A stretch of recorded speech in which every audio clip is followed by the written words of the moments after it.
All right. Well, welcome everyone, and thanks for joining us for the 2023 A20 Sustainability Series.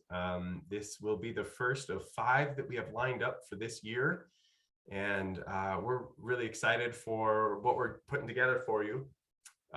Tonight, we're looking at the circular economy efforts that are happening here in Ann Arbor.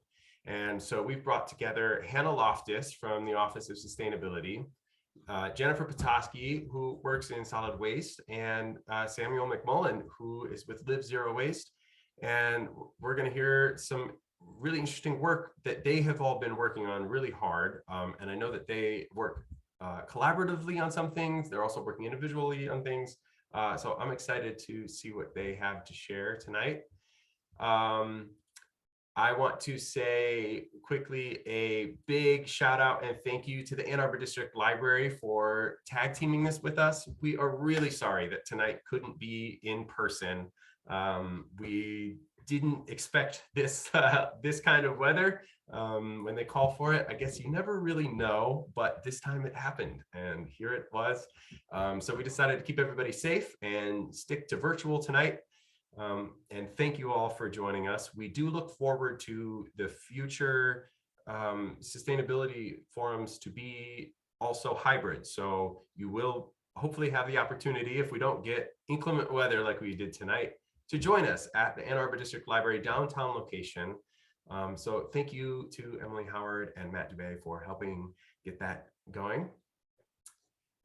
Briefly before we get started tonight, I just want to give you a heads up for what we're looking at for next month.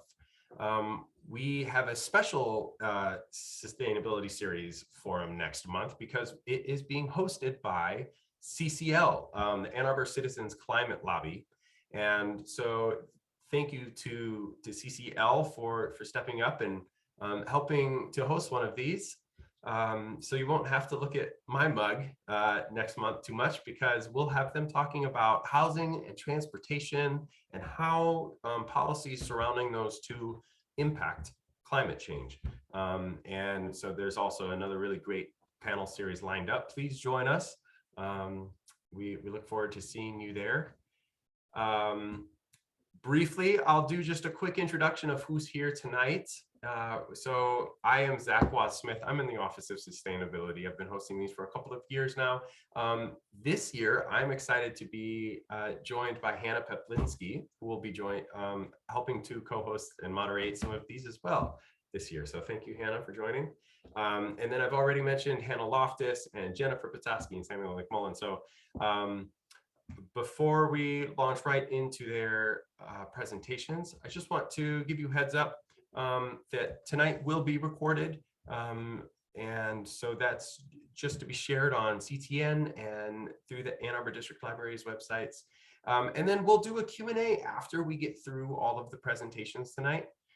Just for timing, it tends to work out a little better if we can get through the presentations, and then we'll host the Q&A. You can submit at any time through the Q&A feature at the bottom of your screen. You're welcome to use that at any time. And if there are clarifying questions or something pertinent to a particular presentation, we might address those in between presentations, but otherwise, we'll look forward to seeing what you have towards the end. As a function of being a city-hosted event, there is no chat function, so we're looking forward to engaging with you through the Q&A. All right, well, first up, we're going to hear from Jenny Petoskey. She has a presentation tonight about some of the work that she's doing. So let me get that open. Zach, can I try sharing myself? You can, absolutely, go for it. Hello, everyone. I'm Jenny Petoskey, Ann Arbor's Solid Waste Outreach and Compliance Specialist. Can you see my screen? Wonderful. Good from here. I'm working with a team of about 9 other people on a circular economy project. As I think you all know, Ann Arbor unanimously passed a carbon neutrality plan for the entire city to be carbon neutral by 2030. One of the strategies in the plan is to move toward a circular economy.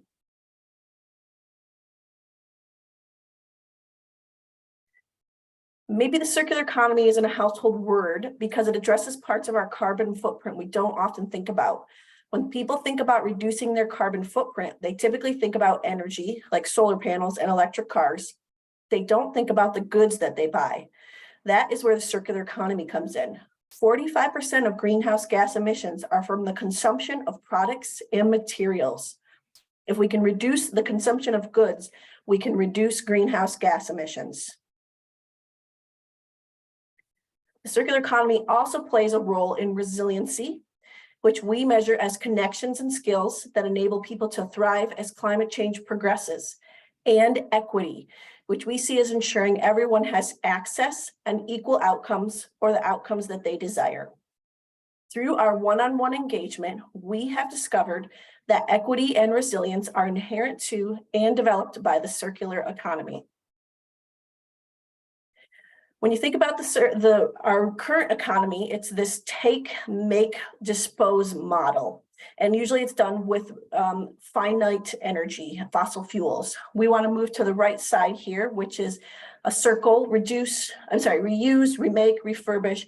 And ideally, this is done from energy from renewable sources.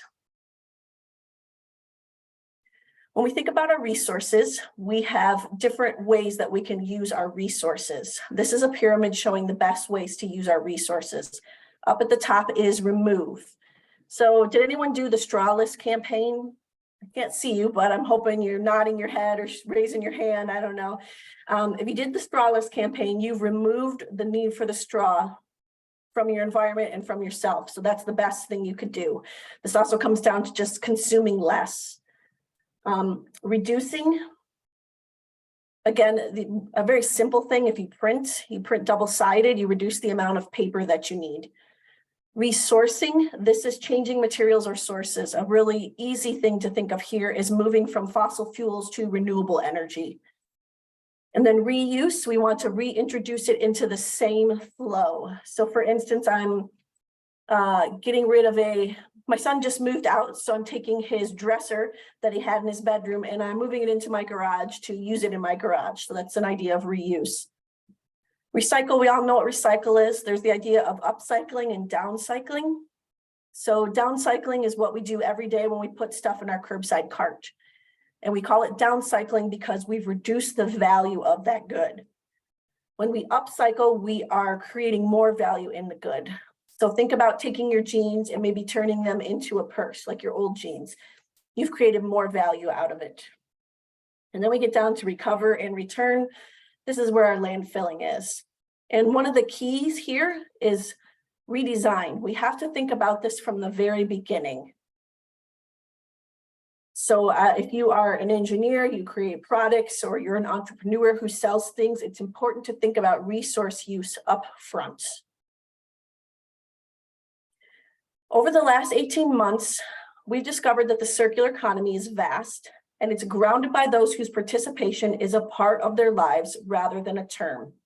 This is historically our Black, Indigenous, people of color, and lower income communities. Some of you may think of the circular economy as product and business focused. What we discovered is that it is also about people, governments, skills, and services.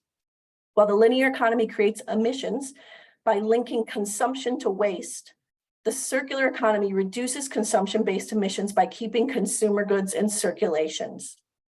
I'm going to take you on a journey of the things we discovered about the circular economy here in Ann Arbor.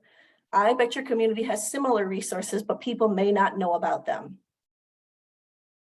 When you think of the circular economy, think social services.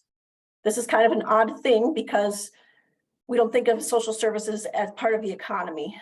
However, they employ reused goods to help house and resettle people.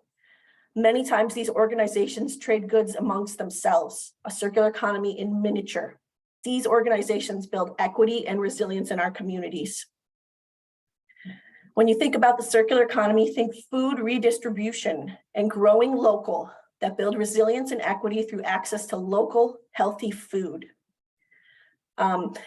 Anything that reduces food mileage or food waste is a huge contribution to reducing greenhouse gas emissions. Producing food requires a ton of fossil fuels. Think buying in bulk and buying local to reduce the need for creating new or even recycled packaging, to build equity via investment at the local level, and to shorten supply chains. Think reskilling for the circular economy workforce, which will build equity through opportunities for good paying jobs. Think reskilling for people repairing their own goods, which helps them to be more resilient. Think communities participating in swap days, repair cafes, and fix-it clinics to recirculate and extend the lives of goods while building connections.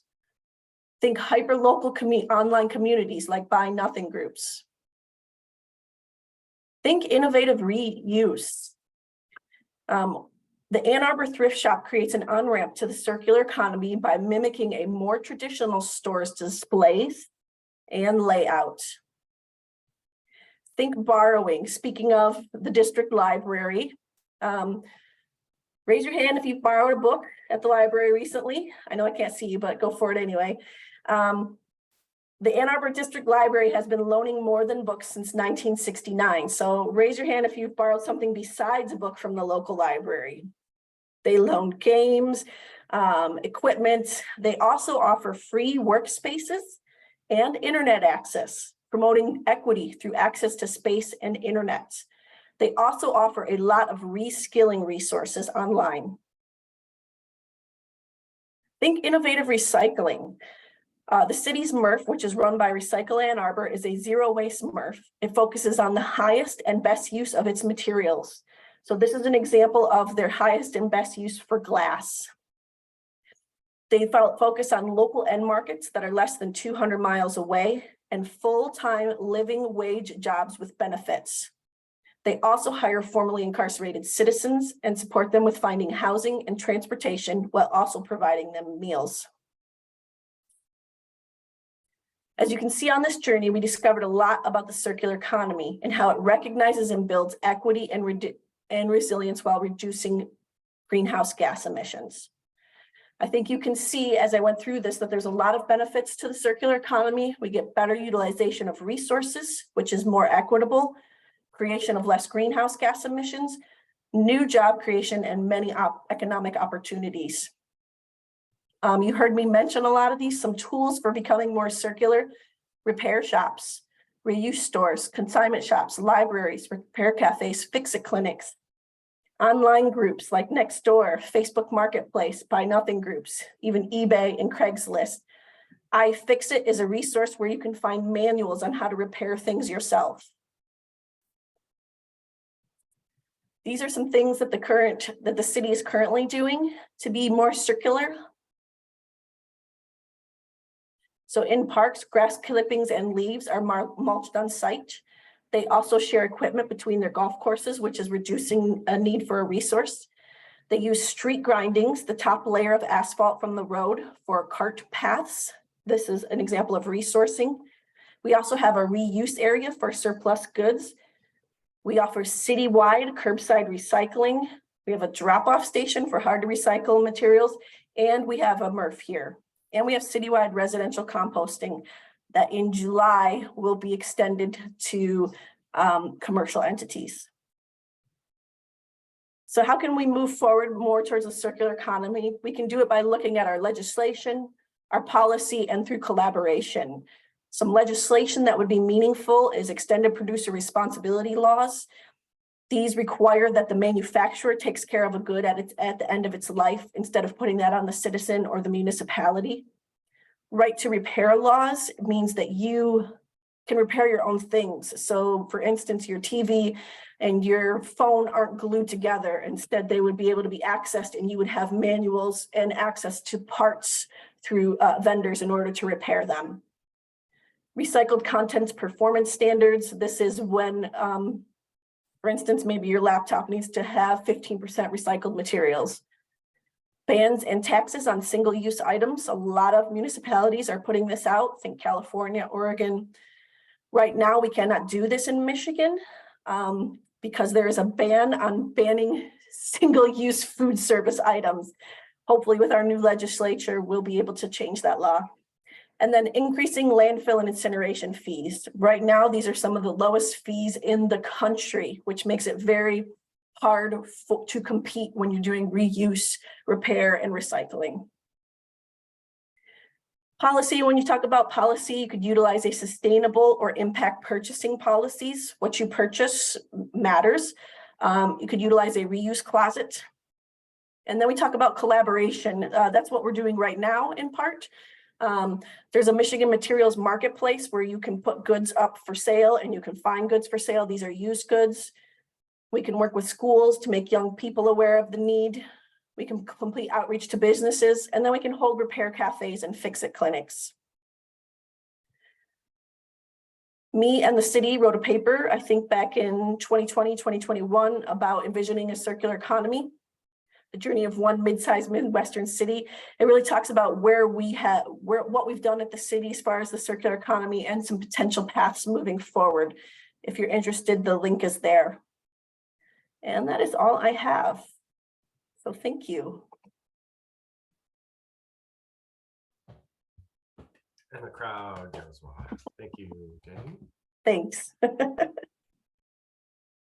Okay. Up next, Hannah Loftus.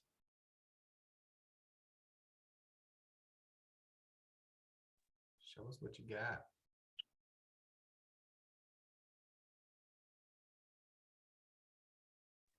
Okay, can y'all hear me? Yep. Yeah, perfect. Well, hi y'all. Good evening. My name is Hannah Loftus. I am a community sustainability coordinator with the Office of Sustainability and Innovations. And tonight I will be talking to you about OSI and the circular economy. As many of you may know, the city passed our carbon neutrality plan, A20, in June 2020. In this plan are 7 strategies that will help us achieve community-wide carbon neutrality by 2030. You can see the 7 strategies on the screen in front of you. The strategy I will be talking to you about tonight is strategy 5, which is to change the way that we use, reuse, and dispose of materials in Ann Arbor. There are 6 actions outlined under strategy 5 that will advance our goals of changing the way we relate to materials in Ann Arbor, including moving the city towards a more circular economy. This is a really big goal and task, and we are still in the works of developing a more holistic circular economy plan. In doing that, we have funding from 2 different grants, one with USD and the other with Micros, to develop a equitable engagement strategy, which we will use to inform a more holistic plan. We have hired an outside consultant who is working with us on this project. And the goal is to make sure that we listen to historically underrepresented voices in the development of this plan. In addition to this work, we also have the A2R3 reusable container program and the zero waste challenges that we do in partnership with Live Zero Waste and Samuel McMullen, which he will get to in a second. We also this year are hoping to expand swap days in Ann Arbor. Swap days are something that Sister Lakes Association has been doing for a while. A swap day is pretty much like a free neighborhood yard sale. You'll put out in the front yard things you no longer want or need, and your neighbors will walk around and grab those items. This is a really great way to advance the circular economy and build neighborhood resilience. We have a swap day coming up in a week and a half at the Bryant neighborhood, and we are currently in the process of helping plan a swap day in the West Side with the help of one of our A20 ambassadors, which is very, very exciting, and we'll make sure you guys get details on that. And then we have our circular economy GIS map, which I am personally so excited about and so proud of. We started creating this map early last year and launched it right around A20 week last summer. And so we created this map as a way to gauge the size of the circular economy in Ann Arbor. And as Jenny just touched on, it is very expansive. And there are many different things going on related to the circular economy, and our map is only touching the surface of that. We have, I think, 75 entities on this map, and we've seen significant resident support of this map. It makes it easier for residents to engage with sustainable businesses. And here I'll go to the map right now so you can see it. So if you go to a2gov.org/A2CE, you'll see this map. And as you can see, there are a lot of different points on this map. And you can zoom in, click on a point, and each point has a description, a web address, and a Google Maps link.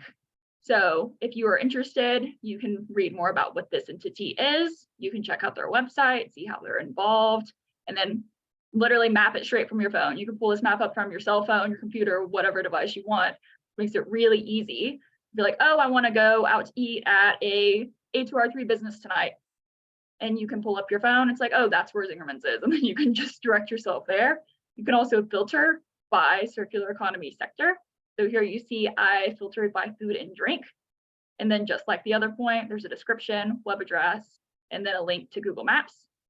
If you have any suggestions of points you think we should add to this map, you can reload this page, and there is a link that'll take you to a form, which you can use to suggest points that we should add to this map. Our team will review it, and if it aligns with our values of A20 and we determine that it is actually a part of the circular economy, we will add it to our map, which is really cool. So that's one way to get to it. You can also get there through our circular economy website, which I can show you the link to right now, a2gov.org/circular economy. So on this webpage are circular economy resources, educational materials, and links to our Stories of Circularity video series, which shows what the circular economy looks like in Ann Arbor, in person, in action. The first video is with El Harissa, who is one of our partnering businesses in A2R3. I really encourage you to check it out. It's a great video. Our webpage also stays up to date on any events we have related to the circular economy. And then you can scan that QR code if you're feeling particularly excited to go check out the webpage. And then we also have a circular economy newsletter. So as I've touched on, we are rapidly expanding our initiatives in our office related to the circular economy. And as we're doing that, we have a lot of fun things coming up and in the works. We had a local food fest in October, which was a blast. And we did some like free screen printing at Green Fair in October, and the zero waste challenges we do with Live Zero Waste. There's so many different things that we can't even begin to understand what we're going to be doing. I highly encourage you sign up for our mailing list so you can stay up to date on all of the fun things that OSI is doing with the circular economy.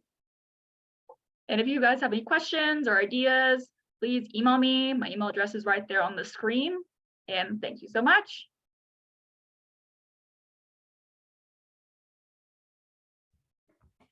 All right. Big round of applause.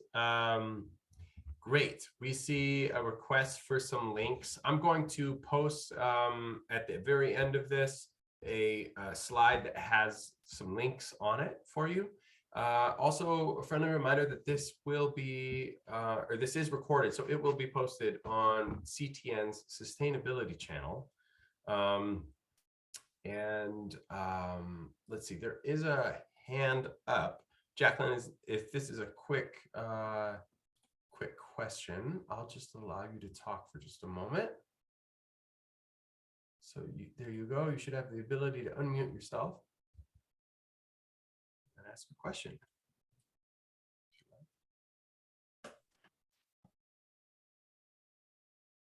Hi, can you see me? We can't see you, but we can hear you. Okay. The lady that just got through speaking, I would very much love to meet with her. I have some great ideas for Ann Arbor. I'm still learning and understanding, the policies and things. And so I would like to add to the agenda the goals of the program to build the neighborhood resilient, like she said. I would like to talk to her in person. I'm not really good with the Weber and using the internet site and all that stuff.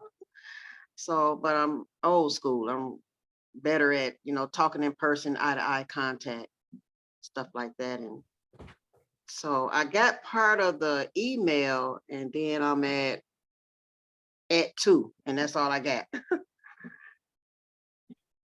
There you go. I'm sharing it again. I would love to meet with you. Okay, at 2gov.org. A2gov. Yep. Okay. Is it a phone number or no? That's my email address. Okay. So I will email you and we talk more and try to meet up at the library or wherever. Yeah, that would be awesome. Thank you. Thank you. Cool. Thank you, Jacqueline. Okay. Let's move on to our last speaker for the night. Mr. Samuel McMullen, if you wouldn't mind going ahead and sharing your screen. Absolutely. I'm gonna get myself situated here, make sure you can see Sure. what I'm doing. Did that work? It looks good. Okay. Hello, everybody. My name is Samuel McMullen, as they've kindly shared. I'm so happy to be here with these kind folks from the city of Ann Arbor. Just a huge shout out. Jenny Petoskey has been doing this work day in and day out for years. She is the true queen of the circular economy. Hannah Loftus is bringing such good energy. Hannah truly changed the way that Live Zero Waste operates. So I'm really, really honored and excited to be here. I'm Samuel McMullen. I'm here because I run a small nonprofit called Live Zero Waste,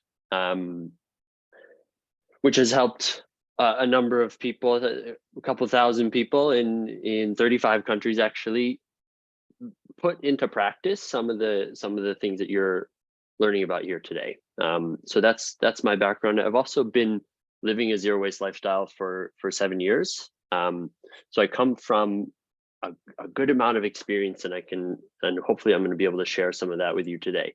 So what I'm going to cover is first sort of try to distill down what I've learned in 7 years of doing the zero waste thing. Zero waste circular economy, you can see as sort of going hand in hand. The second thing I'll touch on is why I love Ann Arbor so much, why this is such a great city, and really why I think it's the place to be doing zero waste and circular economy work right now. And then the third thing, which as an organization we always try to focus on, is what can you do? It's sort of the central, at least in my view, the central climate question is what do we do? Like there's so much information, so many stats, and I will add to that issue. I will give you stats at the beginning, but hopefully by the end you'll have a clear idea of some way that you can plug in. So that's sort of our mission as a nonprofit, is to empower people to be able to actually take some concrete action.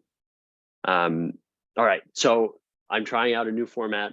I hand drew these slides on my way on the train from New York last night. Please forgive me if I cough. I'm recovering from a flu, but I'm excited to. Please be gentle with your art critiques. But I'm really excited to try this out. I grew up in Ann Arbor, but yeah, like I said, I currently live in Brooklyn, so I'm here for a week, and I'm excited to be here. Okay, so without further ado, let's start with, this is a tale of 3 chapters, and chapter 1 is 7 years of zero waste, hopefully in under 10 minutes. Let's see how we do.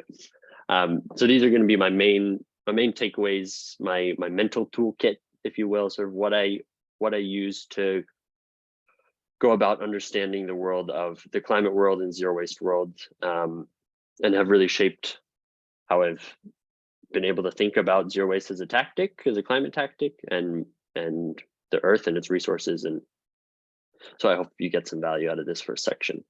So the first one, I'm really glad that Jenny teed it up. It's this 55-45 split. This is from a study by the Ellen MacArthur Foundation. And the basic premise is that we can address a large portion of global warming through electrification and through changing the way we produce energy, but we can't do all of it, not even close. So we can only address about half, a little bit more than half of the climate crisis with electrification, with changes in how we use energy for transport, that kind of thing. So this other half, this sort of less talked about sneaky half, is embedded in our food, in our couches, in our cars, all the resources it takes to actually create a new thing, obviously come with a huge greenhouse gas price tag. So the basic premise is that we need to, this strategy 5, change the way we use, reuse, and dispose of materials. We have a major lift.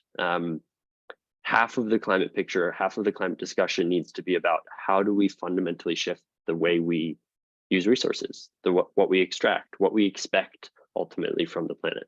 And this can be a little bit technical, and annoying to get your head around, but this is a true key for me in understanding the importance of zero waste as a climate tactic. Now, the second thing, which is along the same lines, but a little bit different, I like to call it looking left. I had fun with this slide. So the idea is that Jenny showed you that production cycle. So extraction, manufacture, warehousing, shipping, all the things that have to happen in order for a new item to show up in the store in front of you for you to purchase. All of that is sort of what I think of as left of the consumer. So this is you, this is your little special hero. I gave you a cape, you're welcome. And so left of you on the production cycle is where the vast majority of the environmental impact happens. The vast majority of the water pollution, the vast majority of the land use, all the things that we're really worried about with the climate crisis, human health, habitat destruction, 90% of that happens before you even open the package. So zero waste for me is less about, oh, what do I do with my wrapping, my candy bar wrapping after I've eaten it, and so much more about how do we change the fundamental way that we purchase things, that we create demand in the economy. Because once you've bought the thing, the story is almost over. So that's what we mean by looking left. It's a really helpful sort of heuristic to say, listen, what's important here? So when you think about recycling is a good tactic for some materials, but ultimately it's something that's already been produced. So if it doesn't get recycled, if it doesn't enter this circular economy, for instance, plastic, only 5 or 6% of plastics are effectively recycled. It's suffering from the same consequence as a brand new item. 90% of the impact has already happened, and you're just sort of playing around with that last 10%. So I hope that makes sense. And then the second to last and the last number heavy sort of heuristic that I use, or mental bit of my mental toolkit, is that for every pound of waste that we create in our day-to-day lives, 32 pounds of waste were created by extractive industries. So this is just another way of looking, instead of at environmental impact, now we're talking about pounds of waste, a little bit more tangible, which is one of my favorite things about trash, is that everyone sees it, everyone knows what it is.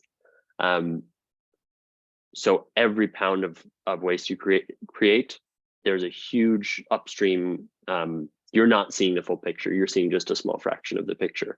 But that's also really helpful, because every pound of waste you avoid, you can also avoid the production side of things that were necessitated to get you that 1 pound of trash that you threw away.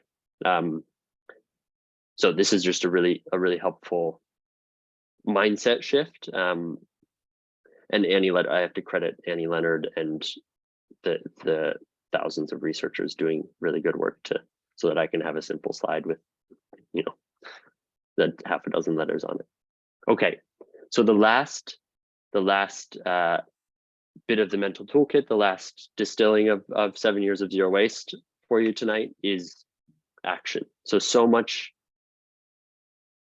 of what we talk about and how we understand things is sort of divorced from action and divorced from where we are, where our 2 feet are standing, and that can be really disempowering. It can leave you feeling like, what am I supposed to do? And I want to talk a little bit about the importance of our actions and what it means to act in a zero waste system. So if you think about it technically, what is the impact of your one little trash footprint? So if we're talking about waste, what's the impact of me not producing trash for the rest of my life? It's infinitesimally small. It's really, really tiny. There's no practical sense in which one person can change the course of history in terms of waste. However, what you have to look at is not just your physical carbon footprint or your waste footprint. What you have to look at is what does the action, what ripples out from the action I'm taking. And this is something that's not just a floofy idea that we come up with, this ripple effect. Ripple effect is studied and measured. They measured it with flight specifically. So buying attitudes. Would people change their attitudes based on what their friends were doing? When you see someone else doing something, does it impact how you act? And the answer is an unequivocal yes. So the power here is not so much in your literal, I said no to this packaging, therefore I'm making an impact. The power is much more in doing it publicly, in sharing an action, in building, in normalizing behaviors that are maybe different from the status quo. And that can do two things. That can absolve you of any high horse status that you feel. You're not making any difference at all. You're not so cool for having avoided that bit of trash, but it can also really empower you and show you like, no, when I make a choice in front of my friends, I'm actually shifting the norm in this group. So let me pick on Hannah Loftus because I know Hannah Loftus very well and I'm happy to pick on her. Let's think about it in practice. So if Hannah brings a reusable mug to the OSI meeting, at first, maybe she'll stand out. People will notice. We're pattern recognition machines as humans. So people will pick it out. They'll be like, oh, Hannah's got a different mug than everyone else. We've all got our plastic cups. Hannah's got a reusable mug. Alert, alert, weird. And if that pattern somehow doesn't fit the culture or the set of values that we espouse as a group, we're very likely to switch over to that new behavior. We're going to feel intrinsically motivated to copy Hannah. So that's the ripple effect in action. And in a couple of weeks, OSI, everyone brought their reusable mug because, oh yeah, of course, that's how we do it at OSI. That's sort of the power of the ripple effect, is changing the cultural norm in a given group. The opposite is true as well, of course. So if Hannah decides, whatever, it's not that big of a deal, brings a plastic cup to the meeting, that's reinforcing, that's having a ripple effect of its own. It's reinforcing the idea that, maybe it's that plastic waste is small potatoes, or we do other sustainability work, so we can sort of take a step back here. So it's not necessarily to put really strong value judgments on those things, and more just to understand that we're having an impact regardless of what it is we're doing. So another thing that often comes up when we talk about action and the power of individual action is people come back with the age-old retort, which is a really, honestly, very good retort, which is that they're like, hey, wait a minute, 20 companies are responsible for 70% of global warming today, or greenhouse gases. Why are we putting the blame on individuals? Why are you saying that we have any responsibility to act? And the answer is absolutely. Corporate greed is the driver of climate change, the driver of waste. It's a huge, huge issue. And we must overhaul the ways that we legislate corporations, the ways that they act. We need to demand better from corporations. However, if we don't think that this environmental crisis means major lifestyle shifts, especially among more affluent people, especially in the US, which is using way over our share of energy, way over our share of waste, we create, for example, we create about a fifth of the world's trash. If we don't think that we're going to have to fundamentally change how we behave in the world, we got a realization coming down the pipe. This crisis needs to change how we act. It just has to. So changing these norms, changing the way that your family does things, the way that your business does things, the way that your city does things is a really important step, and it all starts with action. You can talk and talk and talk, but until you drop that pebble in the pond, you're not going to see any ripples. Okay, so that was a lot. Big breath. I'm proud of this slide. I drew this one at 3 a.m., probably going through, I don't know, Sandusky or something. Okay, I just like to take a second. That's a lot of heady, high level stuff. Okay, chapter 2. of this fine tale. I heart Ann Arbor. I absolutely do love Ann Arbor. And part of it is because of the people you see on this call. And part of it is because I think that, you know, I've been paying attention to zero waste for a long time now. And I am certain that we're at an inflection point, and it's really, really exciting to me that Ann Arbor, my hometown, is one of the cities, if not the city, for circular economy in the US. We really are a leader, and I'll talk to you about a program in just a second that places us squarely at the forefront of climate action and around circular economy. But I'm just so proud to be from this place that is participating in an inflection point that's only a couple of years old. You know, if you take yourself back a couple of years to when like the zero waste movement was all bloggers and fancy Instagrams about your bamboo toothbrush, that was a totally different story than now, where we're talking about circular economy. We're talking about how is our consumption linked directly to plunder, linked directly to bad human health outcomes, linked directly to habitat destruction. This is a very different conversation than we started with, say, half a decade ago or a decade ago. So I'm just so excited. I love Ann Arbor for those reasons.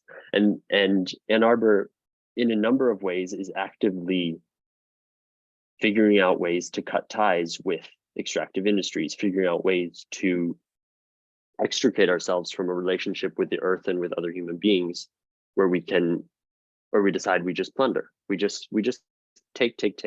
And that's really exciting to me, to figure out a way that we can all live together on this planet, have a livable future, and where we're not expecting things of people and of the earth that just are totally unrealistic or rely explicitly on harm and cancer and deforestation, things like that. So I'm really excited to be in this city, and I want to talk about a couple of the programs that Ann Arbor is building to create this circular economy, to move out of that linear model and into a regenerative model of economic activity. So a couple of those are ones that we're participating in. I'll talk about those first, but it's by no means an isolated effort. We're a small player in a large field, and I'm sure Jenny and Hannah can continue to add to the other organizations that are participating in this shift. But I'm going to talk about first the returnable containers program that Hannah started talking about, A2R3. And then I'll talk about the challenge programs that we've run in partnership with the city, and one that's coming up for the University of Michigan. And then I'll just drop a couple of other programs that I'm really excited to be a part of. So the returnable containers program is Ann Arbor's first crack at a really important problem. So if you go to any restaurant right now, practically any restaurant, and you get takeout, or even you eat there and you're leaving and you need to pack your food up, it's going to come in some form of plastic, or it might come in a compostable if you're lucky. The compostables have problems all their own. If they're not certified a certain way, they actually slow down the composting process. There's a huge issue with single-use foodware in the world, and compostables certainly don't solve it.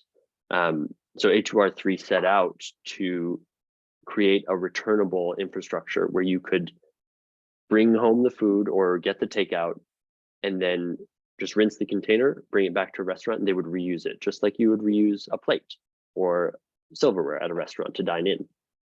So this was a really exciting idea that the city worked with Zingerman's at first to get started, and the city worked first with Zingerman's, and now there are 4 restaurants participating. There's a map on Hannah's circular economy map, or you can go to livezerowaste.org/A2. I want to pause just briefly. How am I doing for time? I'm not paying attention. I think you're doing pretty well. Okay. Good. Thank you. Well, I have 2 more slides. I just didn't want to blow through any Q&A time we had. That's good. Great. Okay, so the returnable containers program right now is operating basically as a pilot. So please do try it out. Zingerman's, El Harissa, Cinnaholic downtown, and Ginger Deli downtown we're working with Arbor Farms to figure out how we can get their deli to use returnable containers. But this is all in this sort of small scale pilot phase where we're not charging anything. We're not doing any sort of rigorous tracking. We expect people who take advantage of it to bring the containers back. If you have containers in your house, please bring them back to any restaurant. But this is all in service of a much larger goal. So we've been working over the past 4 months with an organization called Perpetual and Recycle Ann Arbor, which is our recycler in the city of Ann Arbor. And we're so incredibly lucky to have them. They're one of very, very few, a small handful of mission-based recyclers that actually do their darndest to get our plastic and metal and glass to a place where it will be put to the highest and best use. And now they're partnering with us to go even further up the value chain and figuring out how do we actually reuse stuff instead of recycling it. So this is a really exciting partnership, and the problem we're trying to figure out is, rather than doing this at a small handful of restaurants, how do we operate this at a city scale? How do we make it so that any restaurant can participate? And how do we put infrastructure in place that it's not inconvenient for a resident like you to return it? Ideally, you would be able to put it alongside your recycling. You don't have to think about it more than you would anything else. So that's a really exciting project. We're one of 4 cities in the United States, and the only that are doing this kind of city scale reuse, and we're the only one that is doing it side by side with recycling. So we truly are at the very cutting edge of circular economy and returnable infrastructure. So I'm really excited about that. So the other program that we've worked together with the city on are these challenge programs. So this is a chance for Ann Arbor residents to sign up, try the zero waste lifestyle out, see how it goes, come to the ultimate realization that everyone comes to, which is, oh, I can't do this by myself. We need a little bit of systemic change, and then get involved in the systemic change that we're advocating for. Things like EPR that Jenny was talking about. So it's a great program. It's sort of a zero waste boot camp. We cover a different topic every day of the week.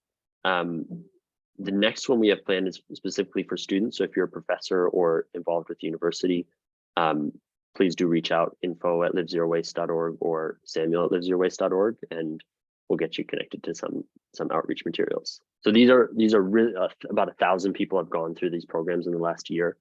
We started the first one last February, and it's a really great way to get people to have people learn what you just learned in 20 minutes in a much more in-depth way over the course of a week. And then I promised that I wouldn't just talk about what we're doing.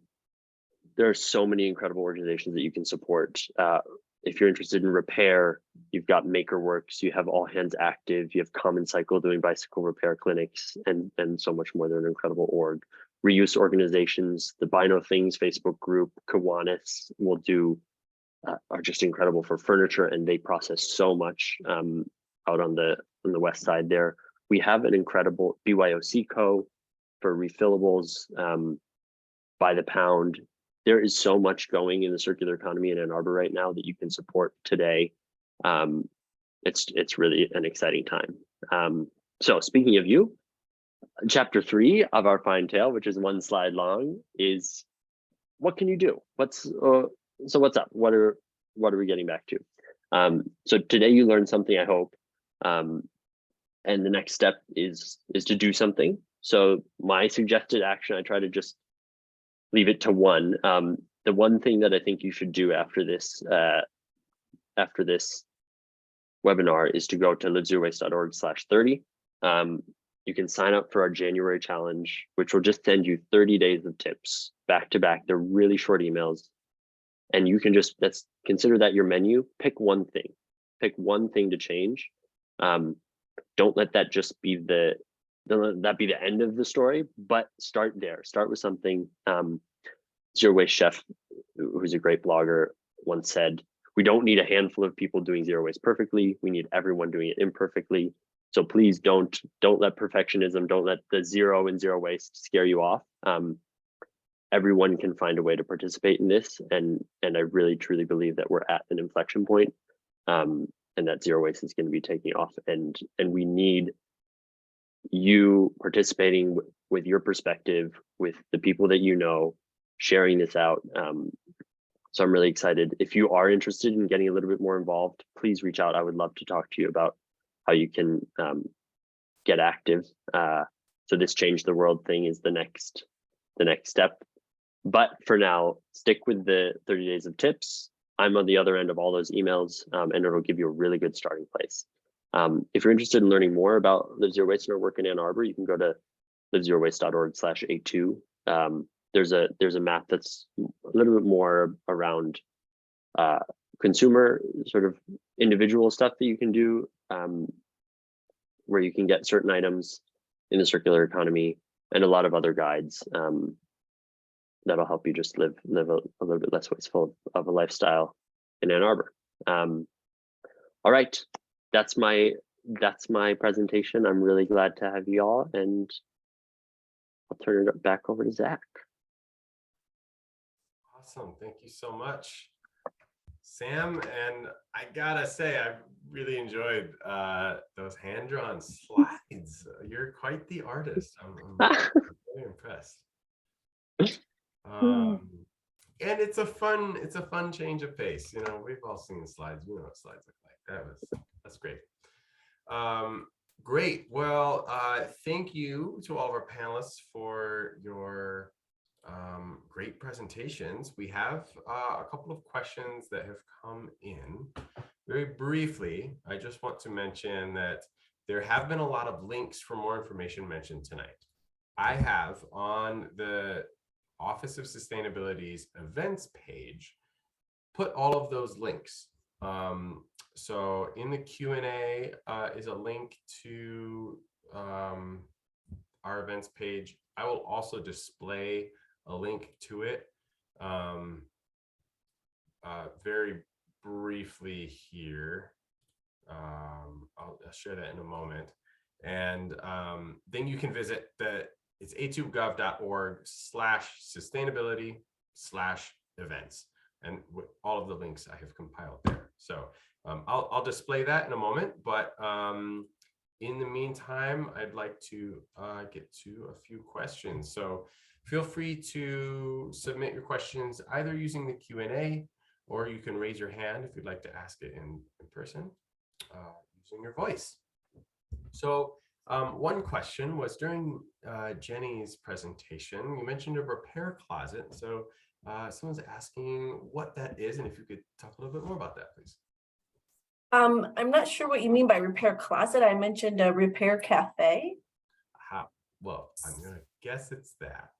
So the idea there is you have some volunteers who can do certain tasks. Maybe they're a welder, maybe they can sew, maybe they can fix electronics. And these people volunteer, and people in the community bring their things to be repaired. And the people who know how to repair them teach you how to repair your own piece of equipment. This is a global grassroots initiative. You can just go online and type in repair cafe. Sorry, the other thing that's very similar are fix-it clinics. One you repair yourself, the other one they repair it for you, but they're very similar. I hope that answers the question. Yeah, are there repair cafes in the Ann Arbor area? I don't know, but as Sam mentioned, we do have All Hands Active, and we have Makerspace, and these are places where they provide tools, and you can rent time and the tools there, and you can get stuff fixed. And I think people hang around there who have a lot of know-how, who may be willing to help you. People Fix It, MakerWorks does Fix It Fridays, and I think the first Friday of the month, but check their website. They posted on their website. And then All Hands Active does Thursday, I believe from 4 to 6. You can bring things to them and see. They'll give it a shot. No guarantees, but they'll give it a shot. Yeah, MakerWorks is a pretty cool space.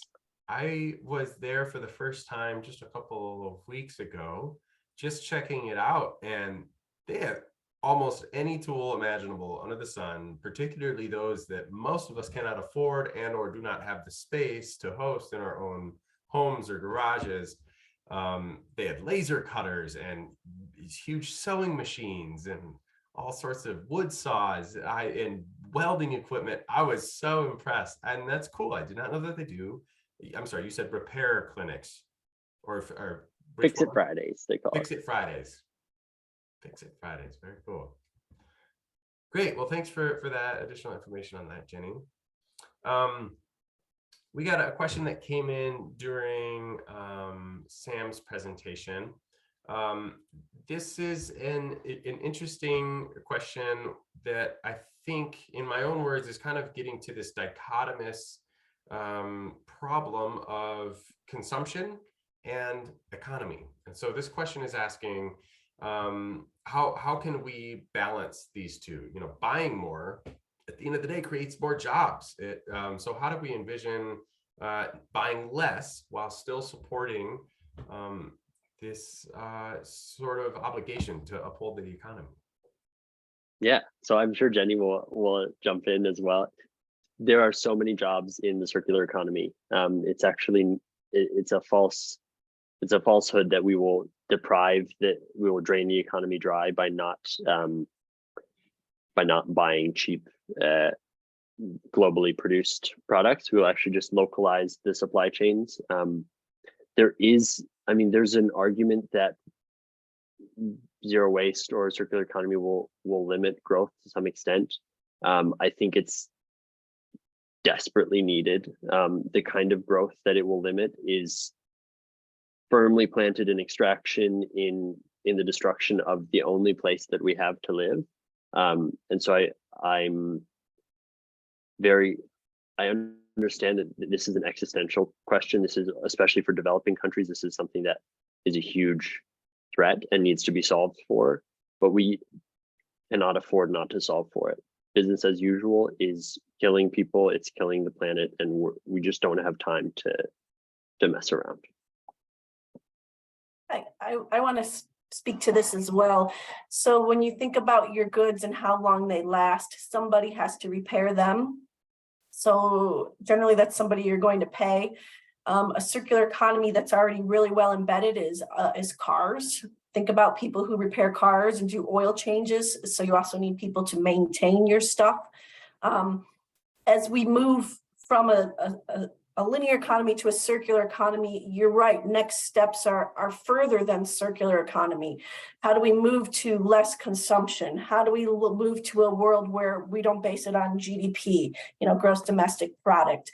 How do we value people as well as our goods? And so circular economy is on that road to living better, more fulfilling lives where everyone is thriving. And there's a neat, if you read the paper, there's a really neat graph in the paper that kind of shows that progression.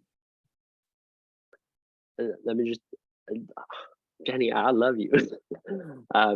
The other interesting thing is that when the returnable containers system is a really good example of this. When you switch from commodities to services, you're basically, instead of selling the commodity of a cup, which is often toxically produced, you're selling the service of having your drink in something. So that would include washing, that includes the production of the cup in the first place, the recycling of the cup, that kind of thing. So you're just you're shifting from a commodity-based to a service-based economy. Interesting. That's a really clever approach to how to address some of these things. I think it feeds pretty well into this next question, though, which is where this COVID pandemic that we've all been experiencing has really driven a lot of grocery stores to what this person has called the Trader Joe model, where veggies and fruits are all wrapped in plastic. They're in clamshells, they're in bags. What can we do to reverse this trend?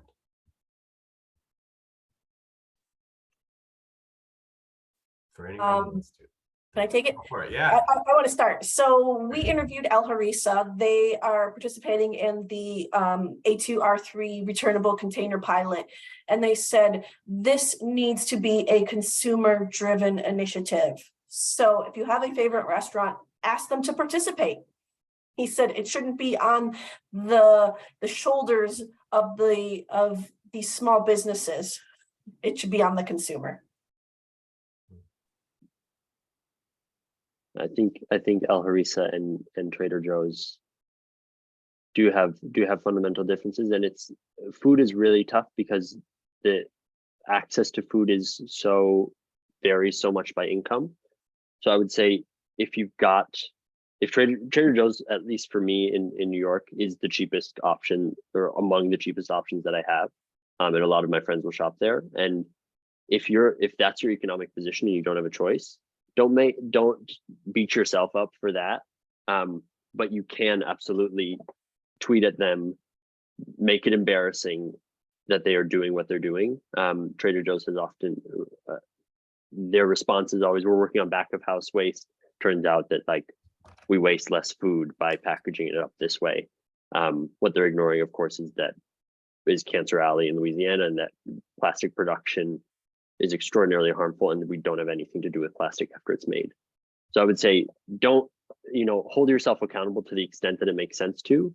Shop at bulk spots, find the loose items, buy the loose items from the stores that have the plastic options, but then also embarrass them in whatever way you can. And don't embarrass like the person in front of you. They're not the decision maker. Embarrass the CEO, embarrass the, marketing firms, the lawyers who represent them, that kind of thing. We don't gain that much by infighting. Mhm.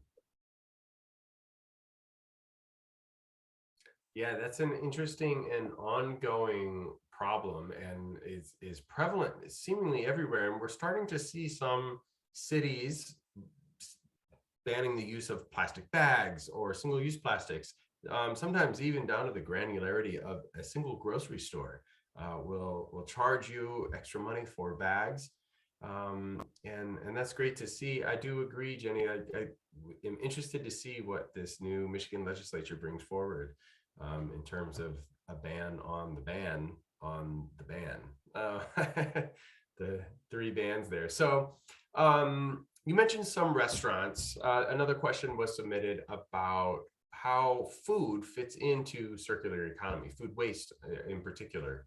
And reducing it in things like the industry and schools. How does that play into circular economy? Go for Jenny. Will you ask it again? Yeah. What part does food waste or compost, I think, like household compost, play in this broader conversation about circular economy? So if you look at the landfill, about 40% of the materials in a landfill are organic, whether that's food waste or your yard waste, logs, sticks. So if you can keep it out of the landfill, that's great. When you throw when there are organic materials in the landfill, they do not break down. Landfills are designed for no oxygen. So things break down very slowly. And when that organic material actually does break down in a landfill, it produces methane, which is a worse greenhouse gas than carbon dioxide. So the first thing is just to get it out of the landfill. And I would say all institutions have a role to play.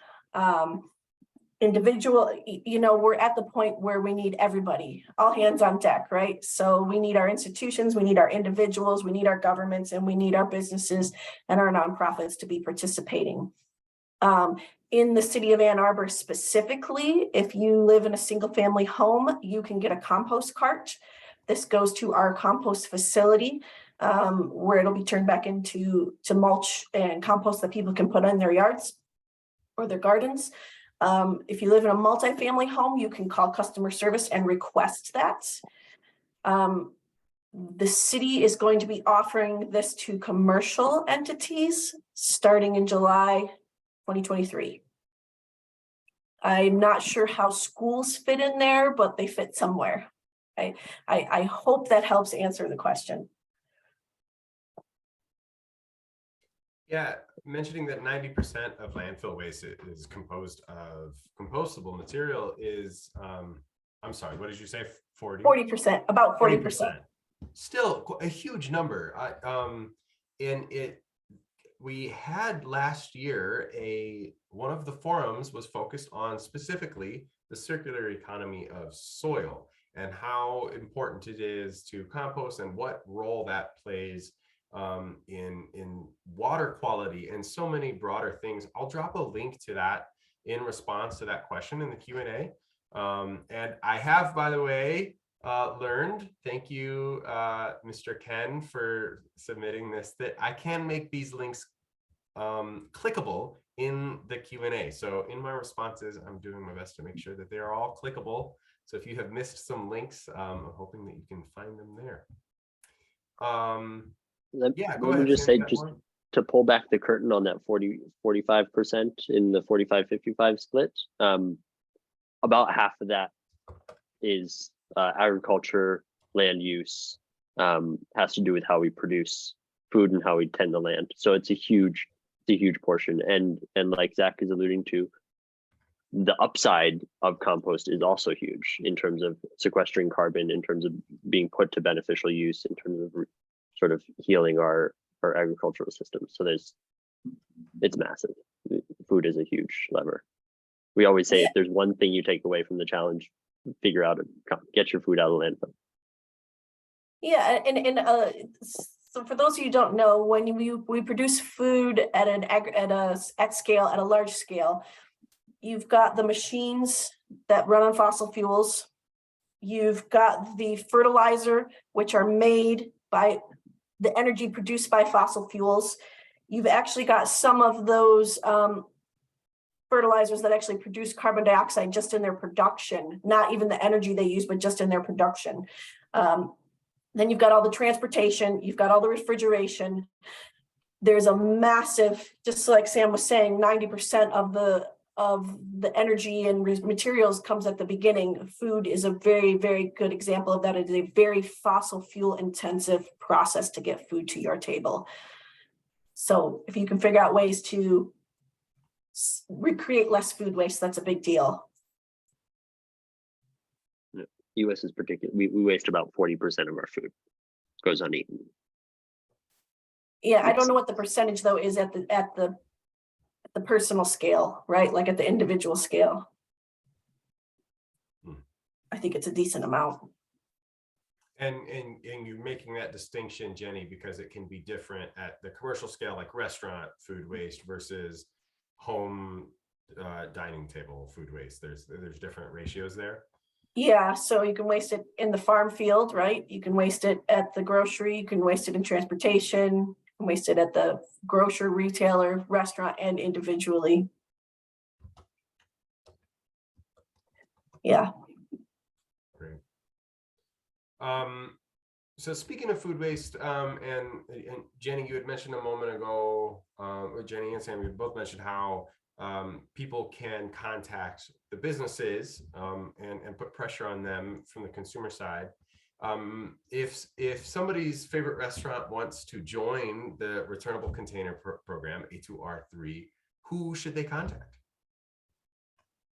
You can email me, livezerowaste.org/A2R3, or just scroll to the bottom of the page as a link.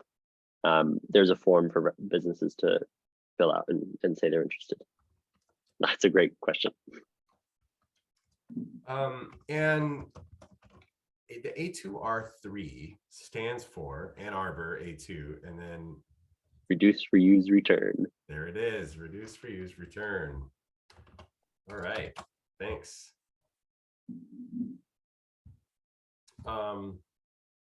Great. Thank you for acknowledging that you have a hand up, Alan. I'll allow you to talk if you have a brief question. You should be able to unmute yourself here. And unmute. Unmute. We can hear you. Good, excellent. Hello, Zach.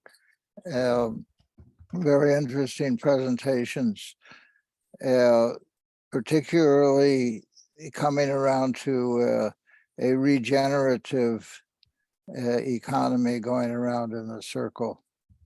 And I've been impressed with literature on the degradation of soil itself and the overwhelming need to regenerate the soil because chemical fertilizers and the such have reduced its potency in supporting the life system.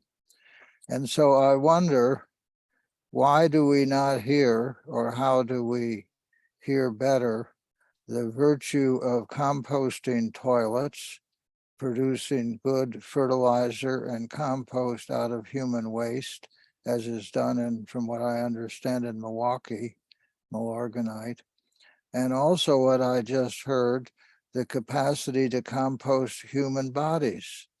Why don't I just return myself to the soil?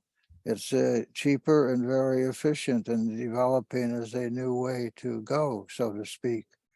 And for those of that circular mentality, could be a very attractive way to return oneself to the life system. So those two questions that touch things that we don't normally talk about, but humanure in terms of our human waste, and a way of human compost, so to speak. How do people feel about that? Isn't that not the way to open the directions in which this consciousness needs to go? How's that for a question? Thanks, Alan. Yeah, who would like to take that? Sam, did I see your hand go up on that? I say thumbs up on both counts. I hope to be composted when I go. So I think we're just sort of getting over the ick factor of the human waste stuff. However, it's not actually foreign. We use biosolids, which is a fancy word for sewage, to fertilize fields right now.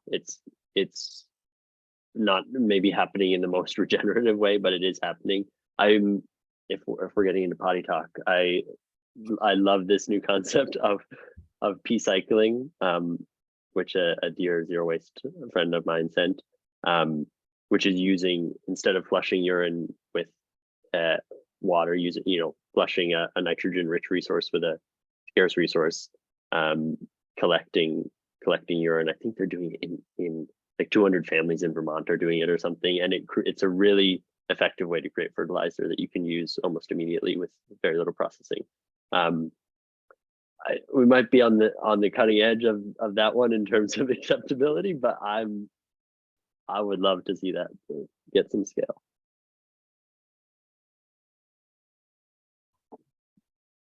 Great.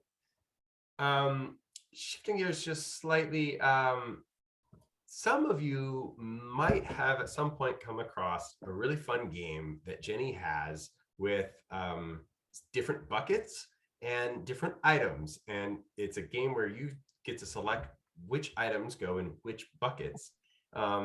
Sort of in a similar vein to that, Jenny, we have a question here about from somebody who lives in a really large apartment building.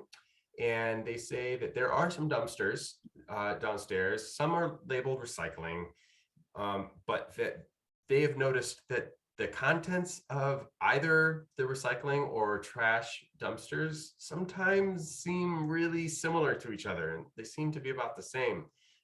So are the products that are eligible for recycling ultimately going to the landfill if they're not properly sorted? That's a big question with a lot of different aspects. So the recycling bins are blue. The trash bins are green or brown. I'm sorry, they're not labeled. That's something I'm noting and we will work on. If you have recyclables in the trash, they're going to the landfill. If there are recyclables in the recycling containers, they are getting recycled at a percentage of about 90%. The other thing I want you to know is that at the city, we are working on education campaigns to improve people's knowledge of how to recycle. So we've got we're working with the Ecology Center on a commercial recycling campaign and on a multifamily recycling campaign to improve people's understanding of what can be recycled. We also have an in-house initiative in multifamily units to reach out to every single multifamily unit in the city over the next 2 years to train them on recycling. We just need to keep in mind that recycling is the back end. It is not the best use of our resources, and to please move up that pyramid regarding reduce and reuse, repair, remanufacture. Yeah, that's a really great reminder that at the point that it gets to where you're discarding something, you are at the sort of the end of that pyramid, at the bottom of it, where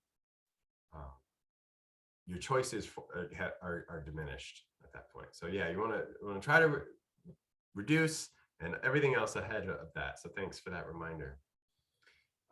We have a question asking if we have any thoughts on whether a circular economy could lower the cost of products and thus reduce the cost of living, and maybe even offset the potential reduction in GDP. We had a little bit of this conversation earlier about that dichotomous disagreement between the economy and smart materials use. Do you see an opportunity where those can live, those two realms can exist together?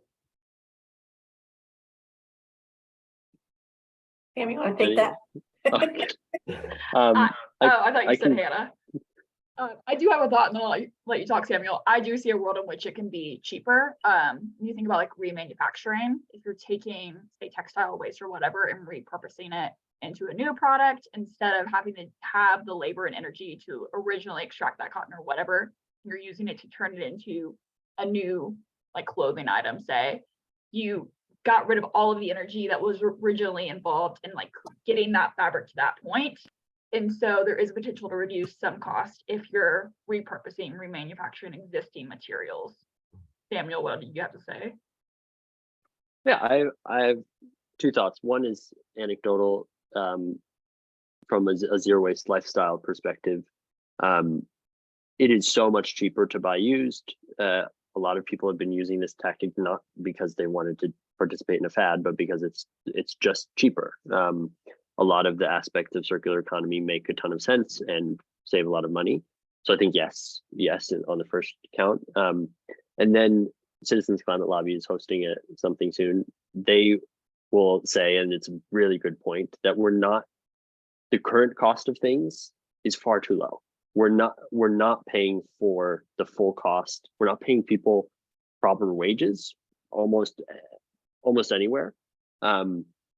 For production and mining especially, and we're not accounting for the massive price of operating the way we operate. So when a flood hits a town, that is money that we've basically profits that we've handed over to some corporation that didn't pay for the cleanup, that they aren't paying for the consequences of their actions. So I would say right now, thinking of things as far too cheap in that sort of broader sense is an important frame to have, and looking at the circular economy as a huge discount, not only literally in what you're paying, but also environmentally and like the true cost of what we're getting out of the environment.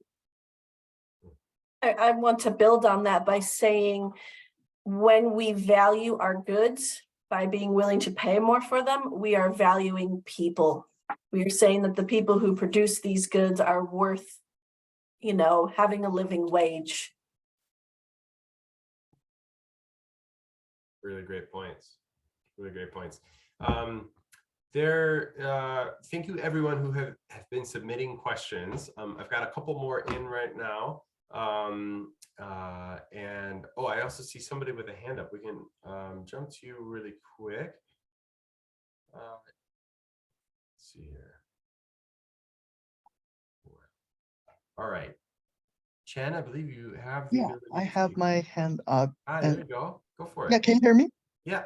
Oh yeah, and thank you for sharing today. And something I have been interested in is, during the pandemic, people are and I apologize that I haven't been here for the first 40 minutes, so if that has been introduced. So I think during pandemic, people are using more, takeaways and their older takeouts, and I think this trend has somehow continued, and I believe that many like there are many diners are selling they're using compostable containers, but I believe the majority of them are still not, and they're using foams and stuff like that. I'm wondering if the city has any kind of data or any collection of data on how like how this has impacted our compostable and container reuse effort. Just wondering. Yeah, that's my question. Great, thank you. Well, I know that, yeah, go ahead, Sam. I just say we don't I don't currently have data on the level of on the like local level. Perpetual is helping us put together a data set to estimate what are these flows, how much is actually going through in terms of disposable foodware. I just want to shout out, I see Steve Brown in the chat, that one of the really major problems with compostables is that the linings contain chemicals that are unacceptable, PFAS and the like.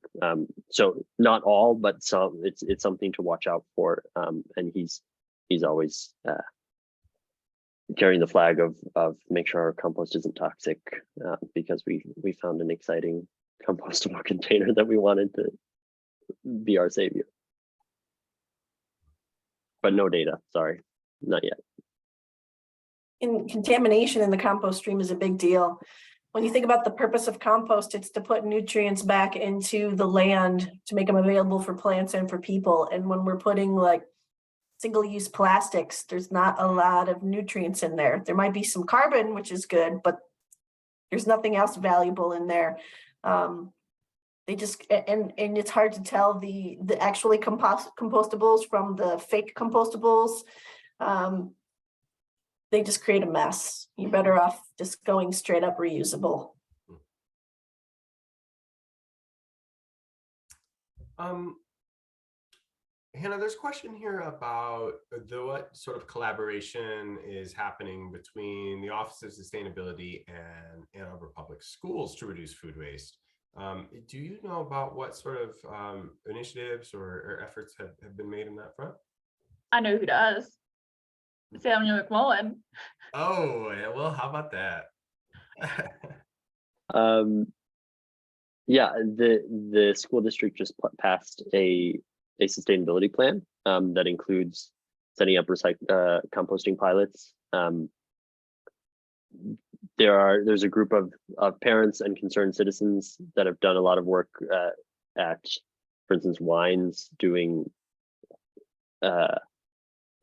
Wines in Eberwhite. Eberwhite, I think, has their own currently running backyard or like back school composting pit, which is really exciting, run by 5th graders. So there are some efforts, but it's large scale efforts are part of the new sustainability plan, which just passed. So they haven't ramped up quite just yet. And there's a great crew of parents and concerned citizens. If you'd like to be a part of it, if you'd like to join the ragtag team dealing with food waste in the schools, which is a huge problem. Not only food waste, but recycling. Please do reach out. It's an exciting time.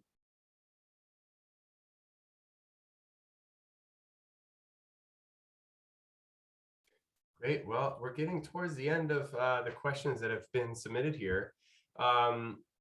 There's one here that is asking about where to get more information on the percentages that have been mentioned tonight. Where can somebody find more information about the hard data, and where do we even get that information? Okay, I can start. This is a great question. I love it.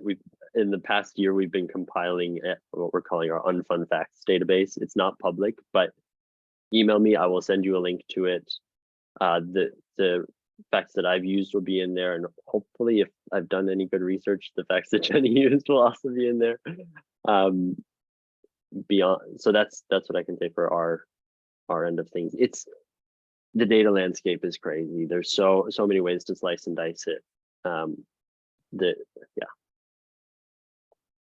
we know that it's a problem. The exact boundaries of the problem are a little bit blurry. There's a lot of different ways to slice the pie, but there's some really good work being done out of Oregon. Sam, do you remember the gentleman's name? He used to actually work for the US EPA. No.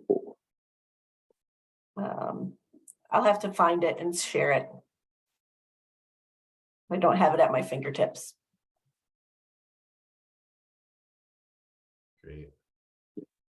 My dream is to have that data, that unfun facts database, be as reliable as you can get, cited with links to the fact and the links to the studies. So that's, hopefully we'll get that out this year publicly, but whoever asked that question, please reach out. I'll get you what it is so far. Thank you to Caitlin Burr, one of our volunteers, who did so much work verifying all the, going through links that I'd pulled together over 6 years and putting them into readable format. Yeah, and the data question is an interesting one. As somebody who's working on a lot of climate change stuff in the Office of Sustainability, we see that a lot. And because it was already mentioned, I'll just harken back to the conversation about the economy and how it drives so much of what we do on a daily basis. That one hiccup that I see is that it hasn't necessarily been part of a conversation. It's not been a part of the economy game to track metrics such as waste or carbon reductions.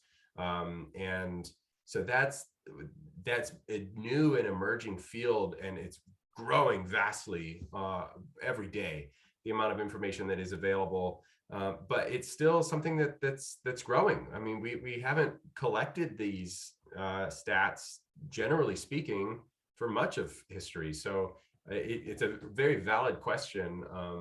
And I think that we're all doing the best that we can to use reliable sources, and there are new standards for collecting data that are becoming available, and we're doing the best that we can to find that information. In terms of greenhouse gas emissions, if it was already mentioned tonight that food and yard waste generates methane in a landfill, could it not then also be deduced that it generates methane in a giant pile of food and yard waste? So, does a compost pile generate the same amount of methane emissions as a landfill? I see Jenny shrugging shoulders. I got this question very recently on, oh, sorry, did I cut someone off? And it's a great question. It does produce methane in a compost so much less. So the key difference that Jenny pointed out at first is whether it's anaerobic or aerobic. So is there oxygen around while stuff is degrading? You can deprive your compost of oxygen, yes. But if you've got enough grounds in there and you're turning it significantly less, I think it's something like 40 times less methane produced in aerobic than anaerobic decomposition. You got to manage your compost pile, right? Like you got to turn it. It has to have oxygen. And the same thing at a compost facility, they have to turn it. They have to get oxygen in there somehow. I've already mentioned it, and I dropped a link to the video in the Q&A, but last March, this was the topic of the Sustainability Forum, and there was some real fascinating data in there as well about methane production and aerobic versus anaerobic compost. So go ahead and check there. I think that we are about wrapping it up. Are the panelists okay with me dropping your contact information in response to some of these questions? Great. Then I will do that. If there are any other questions, feel free to raise a hand. And other than that, I think we've gotten through most of the questions in the Q&A. We've had some really great conversation. These are some really thoughtful questions. Thank you to all of the participants who submitted questions and have really engaged in this process. Chen, I see a hand up from you. Is this still a hand up from last time, or do you still have a question? It just went down, so I'm going to assume that was from last time. All right. Well, yeah, go ahead, Jenny. I just want to throw out the person who did a lot of the groundbreaking research on consumption-based emissions. His name is David Allaway, Allaway. Allaway, Allaway. Great. I'm so just a plug for consumption-based emissions. This is the idea that you don't, instead of counting, so if China produces a little widget and ships it to us, they get in the global picture, it's like, oh, China produced emissions creating something, when in fact it was to meet a demand in the US. So that dynamic happens internationally, it happens nationally, happens locally. So as a consumer city like Ann Arbor and in other consumer cities, it's really important to be thinking not what is my city's emissions, but what are we asking of the world to have this city run, which is a much broader question. I forgot to plug that. Oh, and Zach, on your data thing, I have a link for you, the Trace project by Al Gore. It's a really exciting new opportunity to see exactly where emissions are happening. So that was that's going to change the shape of our emissions calculus in a big way. So look out for that. It's a great data source. Is that climatetrace.org? Yes. Yeah. Great. I'm going to drop that in the chat right now then. It's not a chat. I'm not going to call it a chat. It's a Q&A in response to the data. Great. This has been quite enlightening. I've learned quite a bit on this, and I've seen each of you present at least once before. So this has been really good conversation. I want to thank everybody for taking the time to join us tonight. I'm going to do one final screen share, and we've done our best to keep up on the links in the Q&A, so you can sift through there and see in response to some of the questions that have been submitted, the clickable links. But we're also compiling a list of all the other links at this website that you see on your page right now. Unfortunately, that's not clickable, but it is a really good one. I encourage that you bookmark this. This is the events page for sustainability. This is where you can find information about tonight's webinar. You will also be able to find a link to the recording of tonight's webinar. You'll also be able to find information about all of the future sustainability forums that we'll be hosting through May. Each of those will also be recorded and posted there. And lo and behold, you can find information about all of the other sustainability events that we have coming up in the future. So check in there often, and we hope to see you all next month. Again, this will be an exciting special forum co-hosted by Citizens Climate Lobby of Ann Arbor, and we are intending to host it hybrid at the Ann Arbor District Library downtown. So I encourage you to bookmark this. I want to give one final thanks to all of our presenters for taking the time out of your evening and coming to share your knowledge with all of us. And thank you to all of the participants, everybody who has joined tonight, and for the really thoughtful questions. Everybody stay safe tonight and stay warm and enjoy the snow. Have a wonderful evening. We'll see you next time.